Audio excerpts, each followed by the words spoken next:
Review of Homo Deus, A Brief History of Tomorrow by Yuval Noah Harari.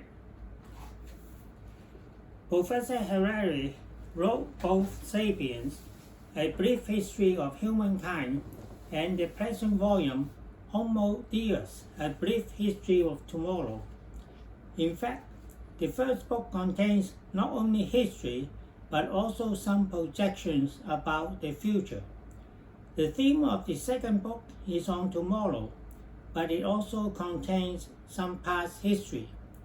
The idea that one can tell the history of tomorrow is, shall we say, uniquely Hararian.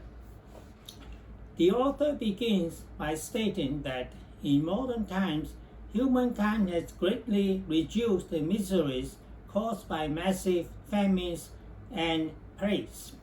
We even managed to significantly break the law of the jungle, which causes war among nations. The question arises as to what the new agendas for humankind are.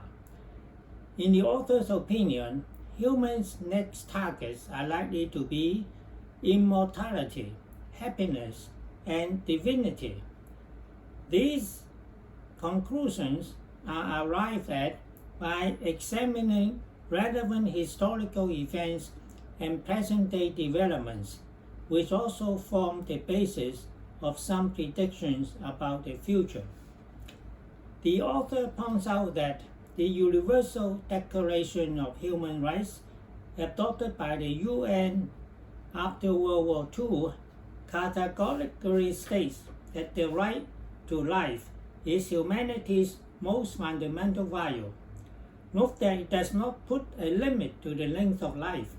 Since death clearly violates this right, death is a crime against humanity, and we ought to wage total war against it.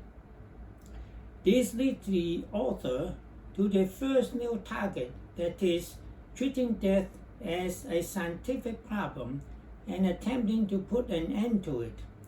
The author points out that death is essential to traditional religions, Christianity, Islam, and Hinduism.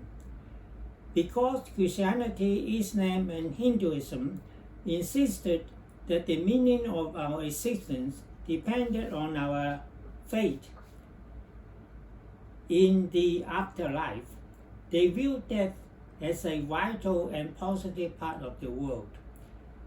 Just try to imagine Christianity, Islam, and Hinduism in a world without death, which is also a world without heaven, hell, or reincarnation. Thus, the attempt to put an end to death essentially refutes the central tenet of these religions.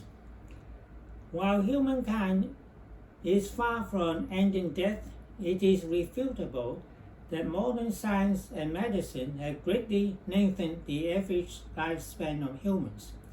This makes the goal of achieving happiness essential.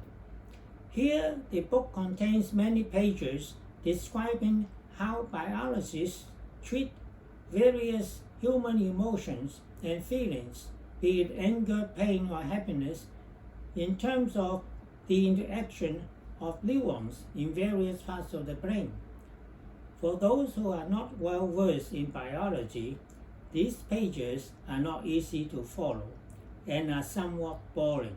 Similarly, the author devoted a great portion of the latter part of the book to describing and speculating the role algorithm and data play in understanding ourselves and in modern life. Indeed, his prediction is that the future of humankind is controlled by algorithms and datism, a proposition some readers may find confusing. The author does not describe the roadmap to the second and third agenda, achieving happiness and striving towards divinity. Thus, the book begins with a bang, but ends with a whimper. If you go If you do get through the pages, which you find difficult and even boring, you will be amply rewarded. You will learn how a clever horse does arithmetic, a YouTube video showing how a monkey reacts to feeling unfairly treated, a YouTube video showing the last speech by the Romanian dictator Korsiko, Chekhov law, and two Chinese historical figures, Sima Qin and Hong Shaoqun, who every Chinese student learned in school, but who were seldom mentioned in history books in the West. You will also learn that in 2013, Google launched a sub-company called Calico, whose stated mission is to solve death. To top it all, you will find several brutally frank and brave statements throughout the text. Some examples are shown below.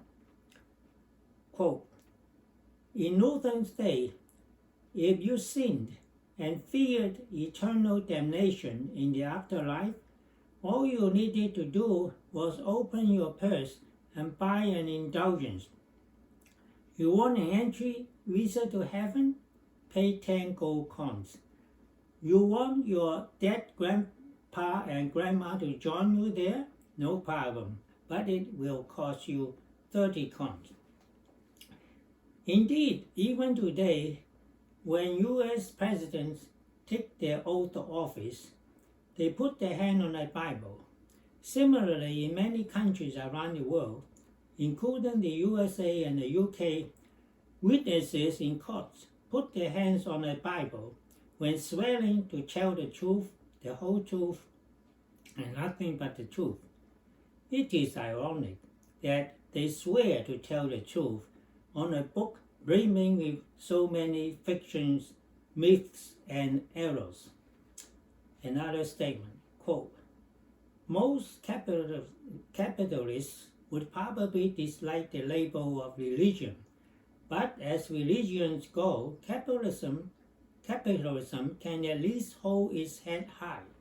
Unlike other religions that promise us pie in the sky, capitalism promises miracles here on earth and sometimes even delivers. This mutual benefit approach has probably helped global harmony far more than centuries of Christian preaching about loving your neighbor and turning the other cheek. End of quote. Another quote. Never in history did a government know so much about what's going on in the world. Yet few empires have botched things up as clumsily as the contemporary United States. It is like a poker player who knows what cards his opponents hold, yet somehow still manage to lose run after run. End of quote. Finally, I note that President Obama, Bill Gates, and Christian Science Monitor all had lavish praises in their review of *Sapiens: A Brief History of Mankind*. I was unable to find their reviews of *Homo, Deus: A Brief History of Tomorrow*, despite an extensive search. End of review.